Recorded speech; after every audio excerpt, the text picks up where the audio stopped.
Hello student, my self Viren Panchal, chemistry faculty. आज हम E cell मतलब इलेक्ट्रोकेमिस्ट्री चैप्टर का बहुत इंपॉर्टेंट पॉइंट सेल पोटेंशियल के बारे में बात करने वाले हैं। गुजराती और इंग्लिश मीडियम दोनों बच्चों को पता चले इस तरह से मेरा ट्राई होगा और बहुत कॉन्सेप्चुअल लेक्चर होने वाला है। तो देखते हैं फर्स्ट पॉइंट सेल पोटेंशियल। तो इसमें कौन से क्वेश्चंस आ सकते हैं, वहां से हम शुरू करते हैं बात। फर्स्ट ऑफ ऑल हम बोलते हैं E0 सेल का फॉर्मूला। सर E0 सेल क्या है? ये है स्टैंडर्ड सेल पोटेंशियल, प्रमाणित कोश पोटेंशियल। E0 सेल, इसके तीन फॉर्मूला है आपके पास। E0 रिडक्शन ऑफ कैथोड मतलब कैथोड की reduction value minus E0 reduction of anode मतलब एनोड की रिडक्शन वैल्यू का माइनस। सेकेंड फॉर्मूला सेम है, बट यहां पे अगर आपको ऑक्सीडेशन वैल्यू से ये करना है तो ऑक्सीडेशन वैल्यू में एनोड आगे आता है, क्योंकि एनोड पे ऑक्सीडेशन होता है, इसीलिए एनोड पे ऑक्सीडेशन वैल्यू आगे आ जाती है minus E0 oxidation value of cathode. Third है, अगर प्लस करना है तो E oxidation of anode plus E0 reduction of cathode. ये तीन फॉर्मूला है। कैथोड एनोड कैसे डिसाइड होता है? मान लो आपको यहां पे वैल्यू गिवन है Cu2 plus oblique Cu equals 0.34। तो आपको ये समझना है, ये +2 में से यहां 0 हो रहा है, तो +2 से 0 मतलब ऑक्सीडेशन स्टेट, ऑक्सीडेशन नंबर कम हो रहा है, तो ये वैल्यू रिडक्शन वैल्यू है। अच्छा, अगर यहाँ पे सेम क्वेश्चन में आपको ये वैल्यू भी गिवन है Zn2 प्लस ऑब्लिक Zn, वो वैल्यू है -0.76 वोल्ट, तो ये वैल्यू भी रिडक्शन वैल्यू है, यू कैन सी। अब आप ये देखिए एनोड कैथोड कैसे डिसाइड होता है। जो वैल्यू ज्यादा है रिडक्शन वैल्यू है दोनों। पहली तो बात ये है, रिडक्शन वैल्यू में जो ज्यादा वैल्यू है ये आपकी कैथोड हो जाएगी, ये आपकी एनोड हो जाएगी। और रिडक्शन वैल्यू में यहां वैल्यू पुट कर दो 0.34 minus -0.76, that is your E0 cell. Done. Second, अगर आप देखो फ्री एनर्जी और E0 सेल के बीच का रिलेशन, तो ये आपका फॉर्मूला आने वाला है, जहां n क्या होता है? n number of electrons that are taking part in redox reaction. f की वैल्यू होती है Faraday constant 96500, okay 96500, okay. E0 cell अभी मैंने ऊपर बताया इस तरह से होता है। यहां वैल्यू आपकी जूल यूनिट में आएगी, ये आपको यूनिट याद रखना है। थर्ड, ये है आपका, ये जो सेल पोटेंशियल है वो स्टैंडर्ड सेल पोटेंशियल है। हर एक सेल स्टैंडर्ड हो ऐसा जरूरी नहीं होता, तब स्टैंडर्ड सेल नहीं है तो उसको लिखा जाता है ई सेल। नर्नस्ट इक्वेशन है इसका, E0 सेल नर्नस्ट इक्वेशन है -2.303 RT by NF log Q। Q की वैल्यू क्या होती है? Q का मतलब क्वोशंट होता है, क्वोशंट का मतलब होता है प्रोडक्ट की कॉन्सेंट्रेशन डिवाइड बाय रिएक्टेंट की कॉन्सेंट्रेशन। इस तरह से लिया जाता है। अगर फुल रेडॉक्स नहीं है, हाफ सेल होता है तो भी लिया जाता है। अब ये जो वैल्यू होती है, ये वैल्यू वो मोस्टली कॉमन होती है, तो वो वैल्यू आप ये ले सकते हो E0 सेल -0.059 होता है इसका वैल्यू, n log Q होता है, ओके। ये आपकी E सेल। यहां पे आपके दो कंडीशन आप ले सकते हो। MCQ कैसे सोल्व किया जाता है ये पहली 5-7 मिनट देखना, वीडियो लंबा होने वाला है।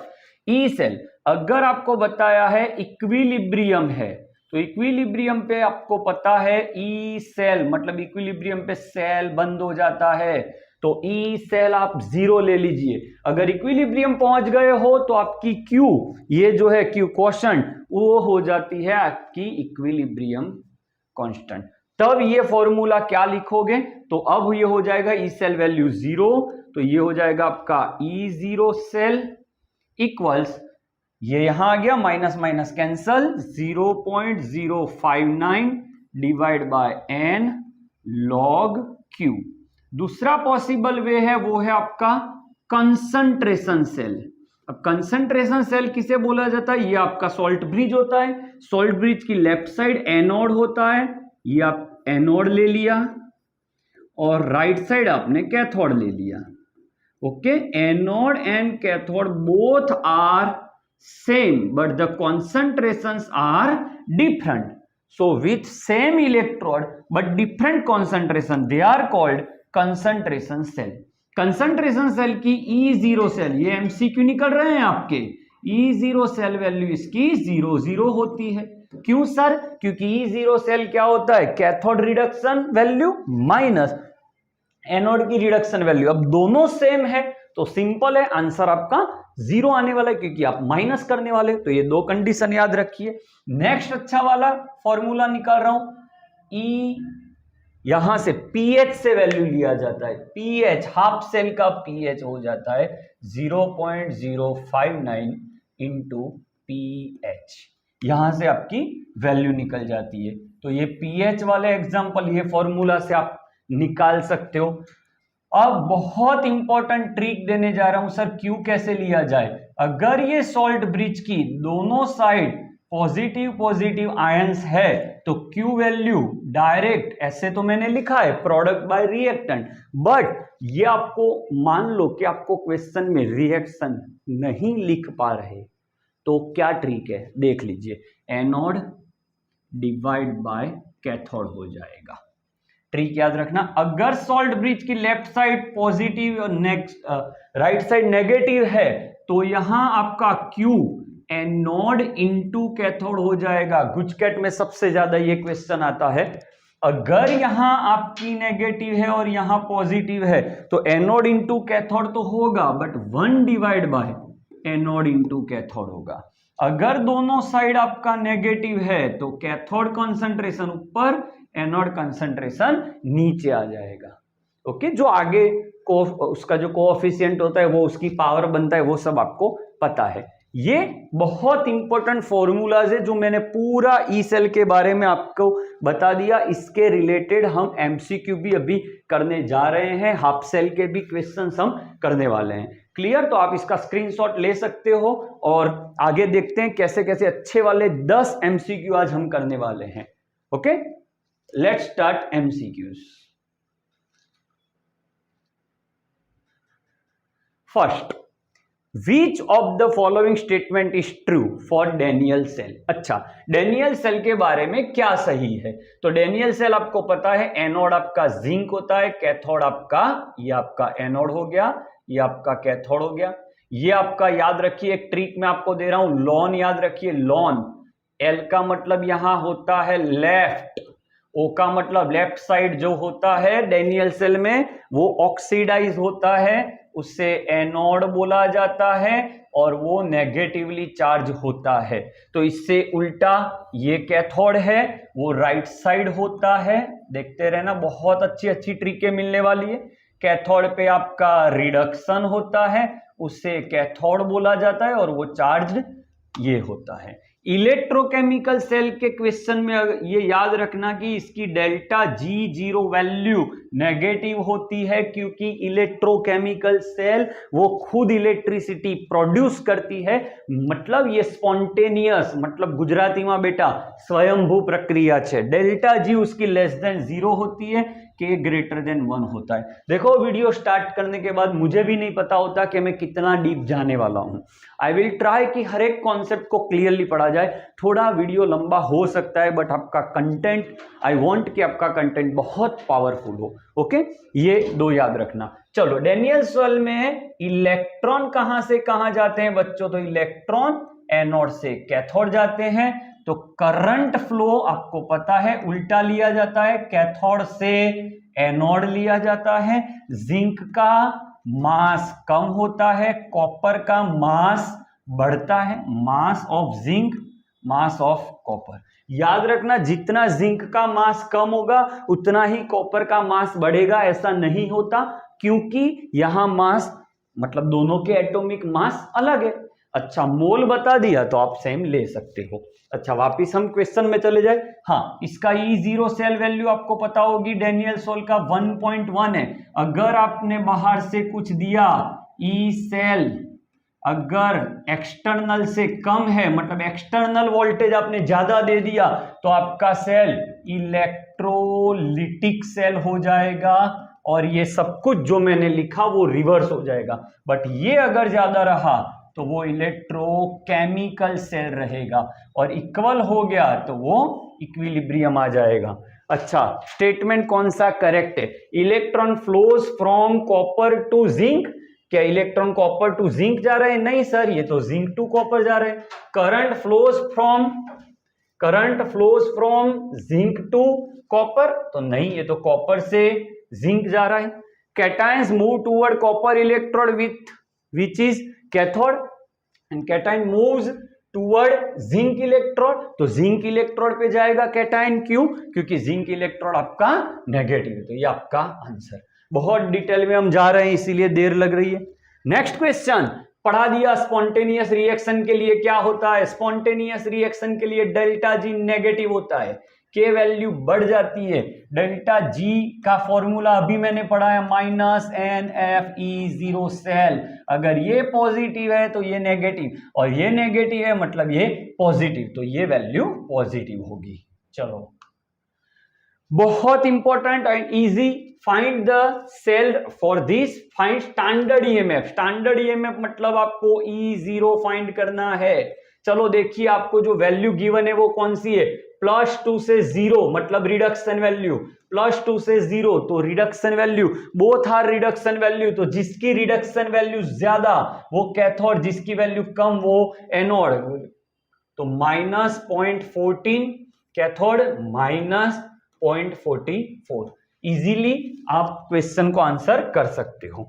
थर्ड एंड मोस्ट इंपॉर्टेंट, ऐसे क्वेश्चन काफी आते हैं, अगर सेम एलिमेंट की डिफरेंट ऑक्सीडेशन स्टेट गिवन है, +2, +3 एंड Fe, तो जो सबसे बड़ी वैल्यू है उसको पहले लिख लीजिए, शॉर्टकट लिख लेना।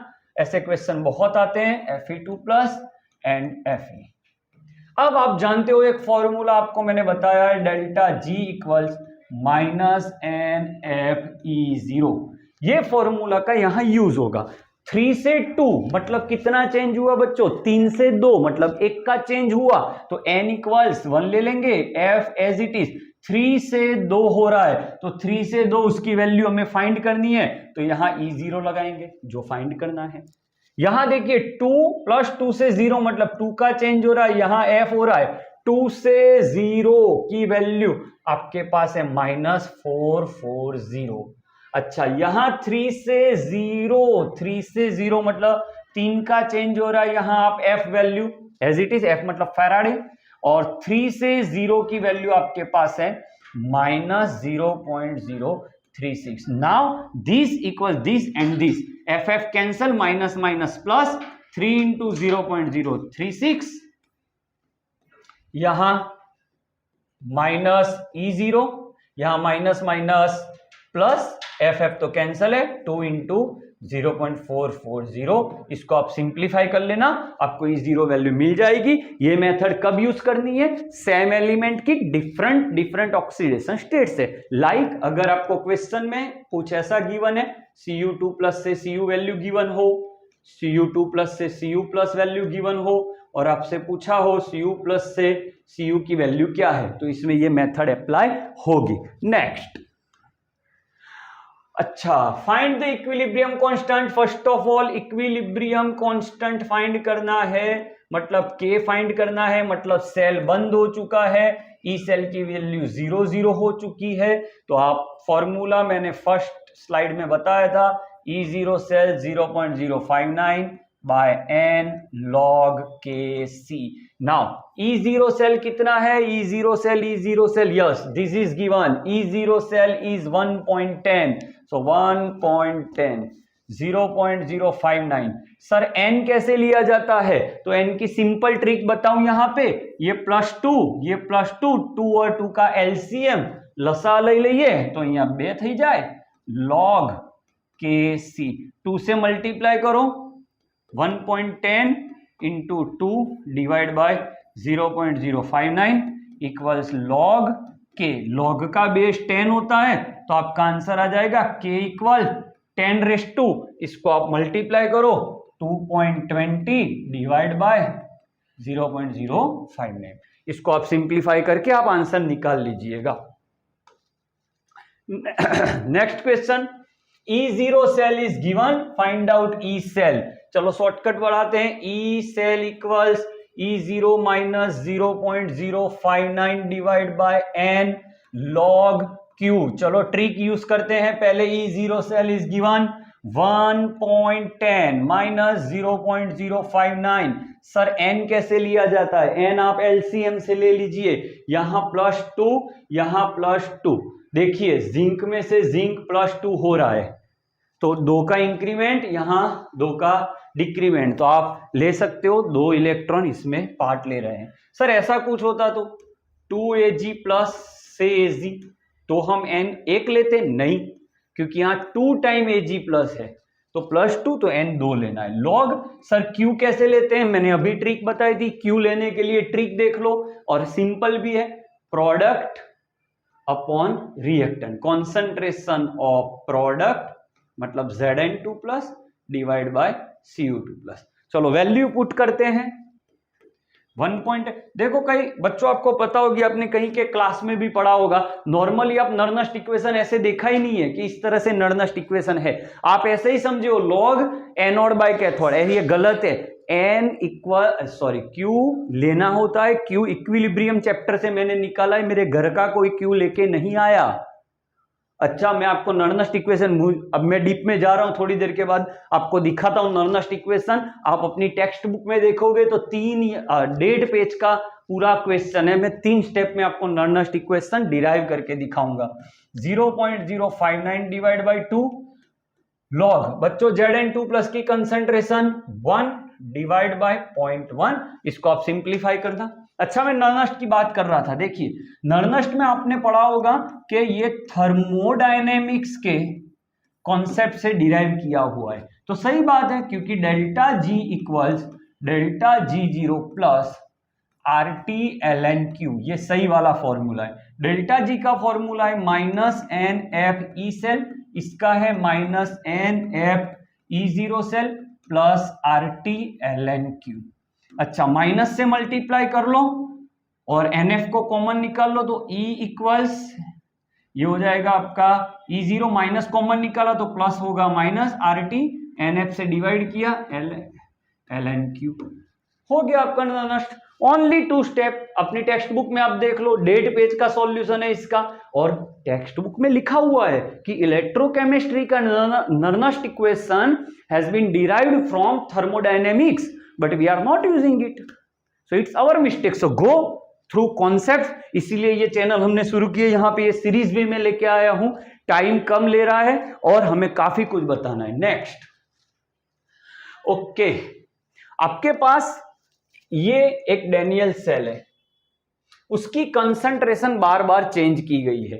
अच्छा पहले दे क्या है बाद में क्या है, तो पहले वाले को E1 बताया गया, E0 minus 0.059 by n log Q। अब Q कैसे लिया जाता है, ये Zn2 प्लस, ये कॉपर 2 प्लस, दोनों साइड प्लस प्लस है, तो मैंने क्या बताया था, दोनों साइड प्लस है, तो एनोड ऊपर ले लीजिए, कैथोड नीचे ले लीजिए। अब E1 equals E0 as it is, ये भी एज इट इज, देखना मैं डायरेक्ट आपको बता रहा हूं, लॉग पहले Zn2 प्लस क्या है, तो 0.01 डिवाइड बाय 1। अब E2 equals E0 minus 0.059 by n log, अब क्या बताया कि ZnSO4 अब 1 कर लो और कॉपर सल्फेट 0.01 कर लो, तो ये दोनों में से कौन सी वैल्यू बड़ी होगी, तो सिंपल है, ये देख लो, Q वैल्यू कम है, Q वैल्यू कम है, मतलब ये वाला नेगेटिव पार्ट कम होगा और नेगेटिव वाला पार्ट कम होगा, तो सिंपल है E वैल्यू बढ़ेगी। अब यहां क्या है देखिए आप, ये 0.01 है, तो यहां क्या हो जाएगा आपका, सॉरी ये मैंने नीचे जो है उसका बता दिया, अच्छा, ये हो गया आपका 10⁻², ये हो गया आपका 10⁻², -2 आगे आ जाएगा तो +2 हो जाएगा, तो E1 equal E0 +2 and something. ये अब यहां देखोगे तो ये 10⁻² नीचे है, ऊपर आएगा तो 10⁻² होगा, और वो +2 आगे आएगा तो प्लस एंड माइनस वो माइनस रहेगा, तो E2 equal E0 -2 and something. तो यहां E0 में ऐड हो रहा है, यहां E0 में माइनस हो रहा है, तो सिंपल बात है ये वैल्यू कम होगी। ओके, तो सिंपल, जैसे आपको यही देखना है कि कंसंट्रेशन वाला पार्ट जैसे जैसे चेंज होगा ऐसे ई चेंज होता है, क्योंकि ई डिपेंड करता है टेम्परेचर, ई डिपेंड करता है कंसंट्रेशन, ई डिपेंड करता है E0। ये भी एमसीक्यू निकल गया, ये नरनस्ट के क्वेश्चन चल रहे हैं। हाँ चलो, फाइंड, ये आपको डेटा गिवन है, देखो यहां प्लस है, याद रखना, यहां माइनस है। इसका नरनस्ट अगर लिखना हो तो मैं आपको प्रैक्टिस करवा दूं, ये क्वेश्चन में जरूरी नहीं है बट करवा रहा हूं।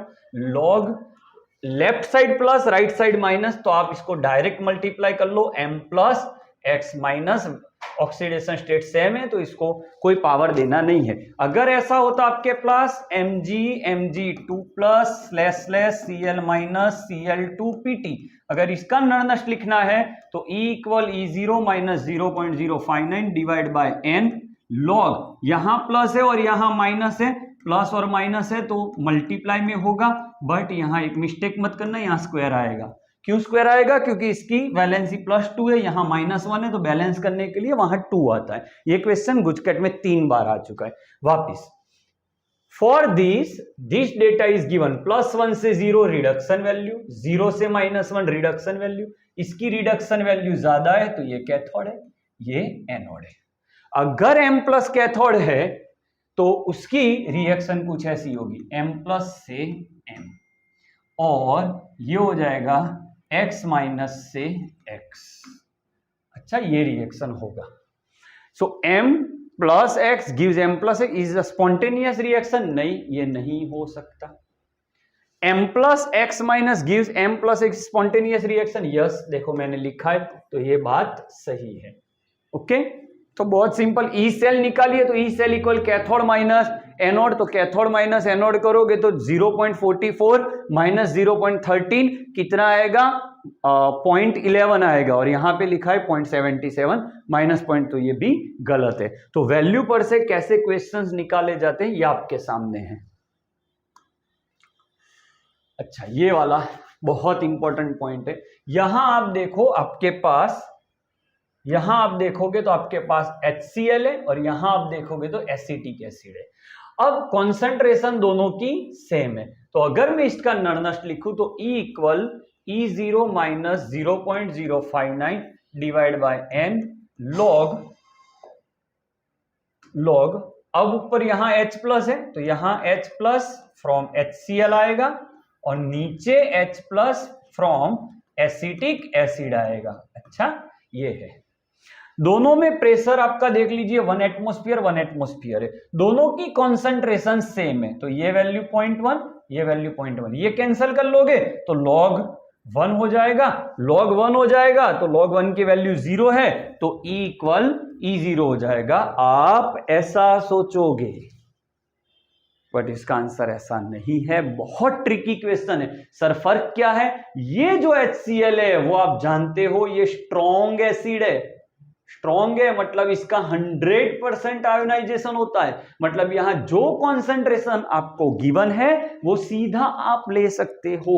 बट एसिटिक एसिड वो आपका वीक है, तो इसकी H+ की फॉर्मूला आपकी आती है अल्फा C, और अल्फा हर एक टाइम 100% नहीं होता, 2 to 3% होता है। मतलब ये भले 0.1 गिवन है बट एग्जैक्ट 0.1 यहां नहीं आएगा, मतलब आप इसको कैंसिल नहीं कर सकते। तो विच वन इज नॉट, यहां देखिए आप क्या लिखा है, not of this will not be 0 because pH of HCl and pH of this is not same. This is right. आप बोलो सर क्यों ऐसा हो रहा है? अभी मैंने पढ़ा है HCl स्ट्रॉन्ग है और ये वीक है, दो it have same concentrations though it have same concentration but their pH are not same. Why? Because this one is strong, this one is. यहाँ आप HCl का H plus सीधा ले सकते हो, यहाँ नहीं ले सकते. very much important concept. Okay, one of the best question, आज का last and one of the best question. Find the standard reduction potential. Standard reduction potential has given, and that is 0.34, and find out reduction potential. मतलब simple ये वाला आपको find करना है. अच्छा, pH value आपको गिवन है 14. सर pH वैल्यू से क्या मिलेगा? pH वैल्यू से H प्लस मिलता है. अब pH वैल्यू 14 है तो POH वैल्यू क्या होगा? POH वैल्यू क्या होगा? तो POH क्या होगा? 0 होगा, क्योंकि टोटल आप जानते हो टोटल क्या होता है 14. POH 0 होगा सर, तो OH माइनस क्या होगा? 10⁻⁻0, बट वो तो 0 होता है. ट्रिक याद रखना, pH वैल्यू से H प्लस कैसे निकालते हैं? तो ये होता है 10⁻⁻PH. POH वैल्यू से OH माइनस कैसे निकालते हैं बच्चों? 10⁻⁻POH. तो POH पर से OH मिल गया, 10⁻0 मतलब 1. इसका हमें यूज करना है. चलो आगे बढ़ते हैं. ये आपको X वैल्यू फाइंड करनी है. तो E equals E0 minus 0.059 by N log. अब CuOH ट्वाइस को आप जब ब्रेक करोगे तो CuOH twice will give Cu2 plus 2OH minus. Okay, तो यहां आप KSP की वैल्यू आपको गिवन है. KSP ऐसे लिया जाता है Cu2 plus OH minus square.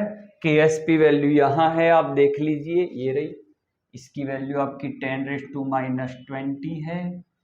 Okay, Cu2 plus की वैल्यू हमें फाइंड करनी है. आप बोलोगे सर क्यों? क्योंकि Cu की वैल्यू हमें ये फॉर्मूला में चाहिए, क्योंकि हम Cu का E फाइंड कर रहे हैं. OH माइनस की जगह पे यहाँ पे मैंने फाइंड करके रखा है 1⁻². तो ये आपकी वैल्यू आ गई E इक्वल E0 की वैल्यू 0.34 माइनस 0.059 डिवाइड बाई 2, क्योंकि 2 इलेक्ट्रॉन पार्ट लेते हैं. लॉग ये हो जाएगा आपका 10⁻⁻20. समझे बच्चों? देखो, POH से PH से POH लेके आए, POH से OH लेके आए, OH से यहां वैल्यू पुट करके Cu लेके आए, और ये Cu की वैल्यू हमने यहां वैल्यू पुट कर दी. तो ये आपका आंसर हो जाएगा -20 आगे आ जाएगा. 20 डिवाइड बाई 2 इंटू 0.059. देखो, इतना सारा पढ़ा रहा हूं तो काफी कुछ मैं बीच में MCQ के साथ में कॉन्सेप्ट भी दे रहा हूं. आई होप आपको अच्छा लग रहा होगा. थोड़ा स्पीड कर रहा हूं जिससे आप वीडियो को समझ सकें, और एक और बार आप ये वीडियो को देखो जिससे आपको अच्छे से पता चल जाएगा. Thanks for watching my this video. Thank you.